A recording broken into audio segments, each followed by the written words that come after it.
រឿងសត្វតោដែលខ្លាចកណ្ដូល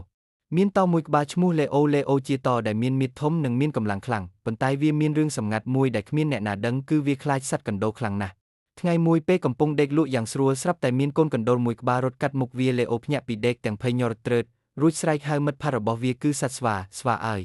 ជួយខ្ញុំផងមានសត្វកណ្ដូលចង់ស៊ីខ្ញុំសត្វស្វាសាយរួចឆ្លើយថាលេអូឯងជាតោសត្វកណ្ដូលតូចនឹងស៊ីឯងមិនកើតលេអូមិនស្ដាប់ទេវាបានយកមែកឈើមកធ្វើជាអាវុធរួចព្យាយាមដេញកណ្ដូលដោយសារតែភ័យពេកនិងរត់លឿនពេកក៏ឆ្វាក់វាអើជើងធ្លាក់ចូលទៅក្នុងទឹកត្រជាក់ញាក់សាច់សំណាងល្អវាហក់ចេញមកវិញទាន់ប៉ុន្តែត្រូវប្រឡាក់ស្លែពេញខ្លួនលេអូងើបមកវិញទាំងញ័រខ្លួនរួចប្រាប់ស្វាថាមិញនឹងមិនមែនខ្ញុំដេញកណ្ដូលខុសបច្ចេកទេសទេគឺខ្ញុំចង់សម្ដែងឈុតមុជទឹកផ្ដាច់ព្រលឹងដើម្បីឲ្យកណ្ដូលភ្ញាក់ផ្អើលតាអត្ថន័យអប់រំកុំវាយតម្លៃអ្នកដទៃតែខាងក្រៅព្រោះគ្រប់គ្នាតែងមានចំណុចខ្សោយរៀងខ្លួនចូលមានជំនឿចិត្តលើខ្លួនឯងទោះបីជាអ្នកមានចំណុចខ្សោយក៏ដោយ